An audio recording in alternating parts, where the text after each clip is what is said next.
Bien, ya de regreso, señores, nosotros estábamos hablando de cómo la guerra pone en peligro la estabilidad económica de los países, especialmente países pequeños como República Dominicana, que vivimos más de servicio y turismo que de otra cosa, porque nosotros no colocamos nada en el mercado mundial que no sea eso, cigarrillos, cigarros, turismo y comunicaciones y servicios, como decíamos aquí. Esa es la base fundamental, y zona franca, remesa.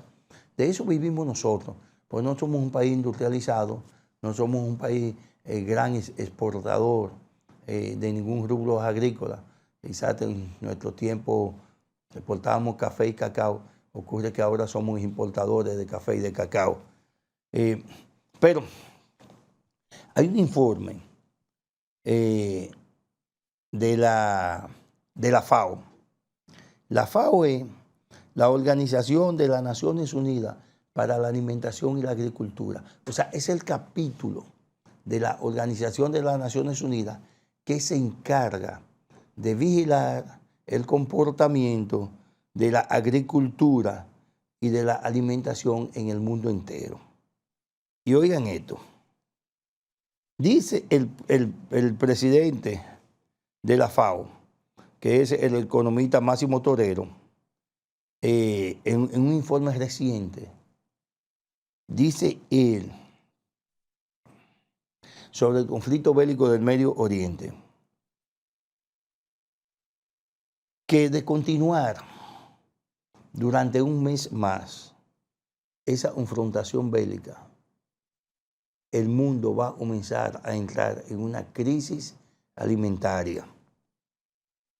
O sea, y dice, va a poner en riesgo la seguridad alimentaria en todo el planeta.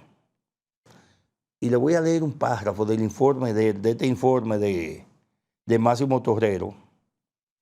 Dice, el conflicto plantea riesgos adicionales para la seguridad económica y alimentaria del mundo.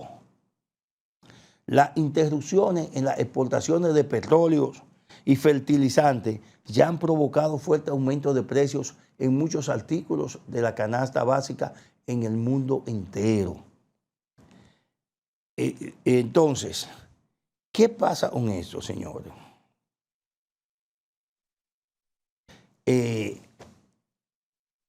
Si los fertilizantes han aumentado, señores, 300%. O sea, que el fertilizante usted necesitaba para producir, digamos, 10 tareas de plátanos, ahora tiene que pagar 3 veces más de lo que pagaba. Por lo tanto, usted le va a colocar ese aumento al fertilizante, usted se lo va a colocar al precio final del producto. Y usted lo va a ver eso, no solo, eso usted lo va a ver en el mundo entero.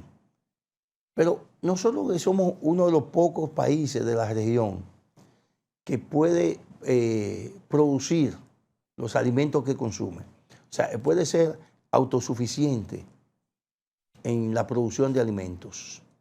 Lo vamos a sentir, pero en menor proporción que aquellos países que tienen que importar lo que consumen. Nosotros estamos produciendo 600,000 toneladas métricas de arroz cada año. Eso es suficiente para el mercado local, para abastecer de arroz a toda la población de República Dominicana. Si seguimos a ese ritmo, ¿verdad?, produciendo 600,000 toneladas, aún en época de crisis como esta. Pero ese arroz va a aumentar de precio. Seguro, porque muchos de esos fertilizantes y muchos de esos, además, la producción mecanizada, la tarifa eléctrica se va a incrementar. El precio del gasoil y de la gasolina se usa en todas estas maquinarias pesadas. Eso va a aumentar de precio. Entonces, es posible que si esta guerra se mantiene un mes más, nosotros tengamos todavía que apretarnos un poco más el bolsillo Y el presidente Abinader decía, vamos a seguir manteniendo los subsidios. Pero ¿hasta cuándo eso puede ser posible en el tiempo? Fíjate, solamente en electricidad, el subsidio que había para electricidad, que creo que eran unos 12.000 millones de pesos para el año 2026, a marzo, del 1 de enero al 31 de marzo, ya se habían consumido casi 6.000 millones de pesos de ese presupuesto solo en subsidio a la electricidad. Solo en eso. Imagínense los demás subsidios que tengan que ver con alimentos o lo que tengan que ver con transporte. Miren, hablando de ese subsidio con transporte, uno de los mayores subsidios que está otorgando el gobierno, el Estado dominicano, es el subsidio al transporte. ¿Usted sabe cuánto cuesta un pasaje en el metro de Nueva York, en el de París, en el de Madrid, en el de Bogotá? Todo anda por los $3. ¿Y sabe cuánto es $3? 180 pesos. ¿Y usted sabe cuánto usted paga aquí? Usted paga aquí 20 pesos para ir de Megacentro a Los Alcarrizos. 20 pesos. En cualquier parte del mundo, eso le cuesta alrededor de 200 pesos. Y todo eso lo subsidia el Estado. Y la gente tiene que tener conciencia con eso. Y eso que se hizo con la electricidad, deberían hacerse también con los tickets del metro. De que cuando una gente compra un ticket del metro, ya mire, ese transporte cuesta, el ticket debe decirle, el costo de ese transporte es 180 pesos. Usted paga 20, el Estado le subsidia 160 pesos. Para que la gente vaya creando conciencia sobre lo que es. Sobre cuál es el problema, cuál es la situación.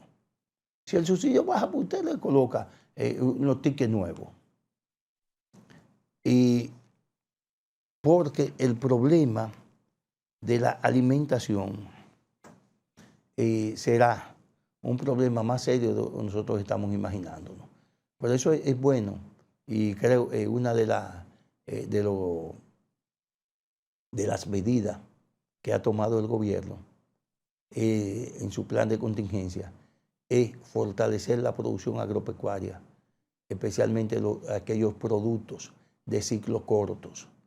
Son productos a los 3 meses y algunos a los 75 días ya están listos para comer. Entonces, fortalecer ese renglón de la economía para que la gente por lo menos tenga productos alimenticios, que si usted quiere, bueno, si usted quiere productos de lujo, pues está bien, si usted puede pagarlo, eso está bien, no hay ningún problema. Pero para aquel que no pueda pagar, pues haya una opción de yuca, batata, plátano, guineíto, yautía, ñame, que haya una opción más barata, una opción que tenga acceso ese segmento de la población de menor ingreso, ese segmento de mayor vulnerabilidad económica.